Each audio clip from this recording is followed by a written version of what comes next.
we see so many games with awesome gameplay, cool customizations, and nice level designs be bogged down by poor microtransactions, and that is what is happening right now with Mecha Break because the full release has not even reached close to the beta's numbers, but we are also seeing the scores drop on Steam to mixed over the MTX.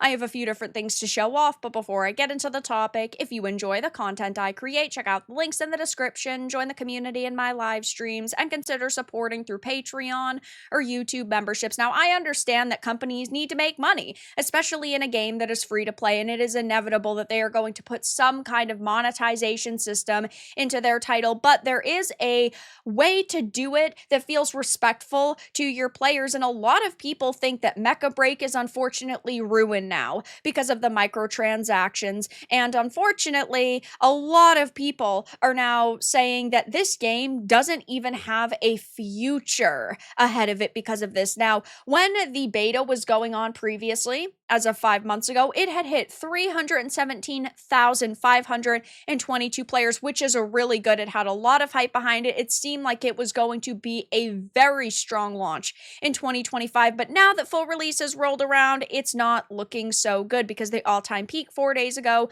was 132,816, and that's still quite a lot of players, but it's not even close to what the beta had, and every single day, these numbers have been dropping. Right now, it's 43,834 on a Sunday afternoon, which definitely doesn't look too hot. And I think a lot of the initial backlash turned a lot of people off because there are a lot of players who are saying that there are unethical microtransactions in this game. Now, I had played the beta, I thoroughly enjoyed it, and I even gave the full release a shot. And while I do not think that these microtransactions are as egregious as ones in games like Diablo Immortal, where you can spend over $100,000, I do still think that they made some poor decisions here. Do I think that it ruins the game? No, but I do think that it will turn a lot of people off. I thoroughly enjoy this gameplay. I absolutely love the character designs, and the base exploration is really cool. It has a lot going for it, but I think that they really pulled an L with some of the MTX. It says Mecha Break has now been released after its wildly successful Steam demo, where it reached over 300,000 concurrent players. Everyone expected this to be one of the biggest games of the summer, but it seems like Amazing Season Games decided to take the game in a completely different direction than was demonstrated during the demo. This is why you do not trust companies, especially Chinese companies. They are a little bit greedy at times. Some of them are good, right? Some of them are fine. I think that, if you look at Black Myth Wukong and Game Science, they did good because there was no additional microtransactions or fees or anything. But with a free-to-play game, you did expect there to be ways for you to swipe your credit card. The studio added in some absolutely heinous microtransactions, some of the worst we've seen in a while, so bad that some Steam reviewers suggested it made CSGO's gambling look ethical, and that the microtransactions are even worse than I could have ever imagined, which I personally think is bullshit, right? I do not think that the microtransactions are that bad. I do not think that it's on the level of CSGO's gambling.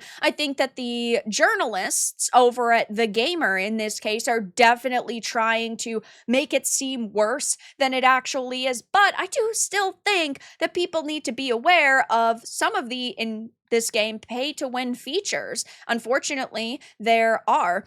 In this day and age, we've got a competitive shooter with actual pay-to-win mechanics. You can pay money to forcibly extract your loot during the extraction mode Mashmac. These are called cargo rockets. Doesn't that just completely ruin the entire point of an extraction mode? Who is paying for that? And anything you earn in the Mashmac extraction mode can't be used in PvP, however. So that is good, but at the same time, yeah, why would you add an extraction mode in and then just have people swipe their credit cards on ways to extract? I know there are a lot of people who think that they basically just added in Mashmac mode after the fact in order to find other ways to monetize the game, and so maybe people would spend a couple of bucks on it, but it just seems very bizarre to me personally.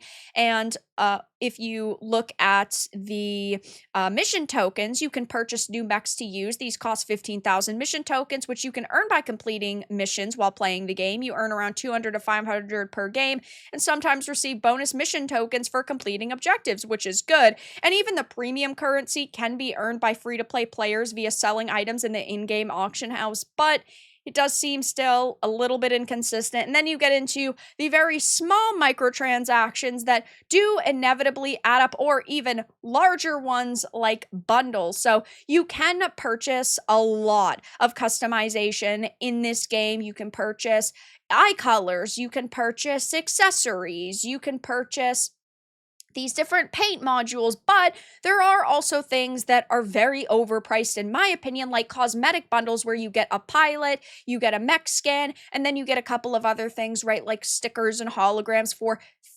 $50 nearly. That is an insane price for some cosmetics. And again, they are optional, they are just cosmetic, they do not affect your game.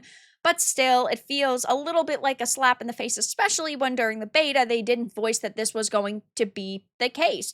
And unfortunately, that has meant that the scores have dropped. It's sitting at a mixed with 10,387. I don't think that it's going to get to positive. I don't think it's going to get to negative. I think that it will probably sit right around this. And there are a lot of people that think that the game itself is actually good, but it is monetized poorly, which I personally do agree with. I think the gameplay is really good. I love some of the character designs. I think that it is very fun, and I would put quite a bit of time into it, though it does still need some work. New player experience is not great. Tutorial's fine, but movement lacks an explanation on everything else. But then there is nothing in the main menu to help you navigate and find what you need to do next. Main menu is atrocious with so many tabs. Accepting missions is a convoluted load of crap. Monetization is slapped right in your face the moment you finish the tutorial. Yeah, they slap a lot of monetization at you. Honestly, it kind of feels like a mobile game in that regard. 48 for a mech skin and an outfit for your pilot is wild. Battle Pass seems more like a cash grab, since the only thing that is worth it is the fact that you get a booster for the in-game currency you get for completing missions. I personally was also pretty turned off by the whole Battle Pass system, because while you earn mission tokens, there is a tier in the mission tokens redeem section where you have to have the Battle Pass. So like, I wanted a border. It's a pilot border. It's really simple. It only costs like 2,000 mission tokens. I got that pretty quickly by actually playing the game, but it was actually locked behind the Battle Pass. So unless I spent money, I couldn't actually use that in-game currency for the specific item I wanted. No pure PvP extraction mode is okay, but you can pay to win it. Here's another. This would be a gold mine, but stop being greedy. Remove pay-to-win elements from extraction. Price stuff accordingly. Come on, there is plenty of money in skins and cosmetics. As someone that really wanted this game to be good, I'm very disappointed. I had over 100 hours in the closed beta and open beta combined, and at the time of this review, 13 hours on the released version. On this closed beta, the game released with only the PvP mode, which everyone loved. On the open beta, they introduced the new PvPvE extraction shooter mode, a nice little gimmick mode that people mostly didn't care about, but it was fun to play around with. The game had a very clear and smooth progression for free-to-play players, where they could unlock new features and cosmetics by leveling up their account. On release, it seems they did a complete 180 and made PvP completely secondary and focused all resources on the PvPvE mode called Mashmac. PvP gives little to no rewards, and account levels were removed, so now you can only buy progression with the 4 currencies they have. All progression and almost all customization is exclusive to Mashmac, and this would be fine if the game mode, unlike the PvP modes, was completely and blatantly pay to win,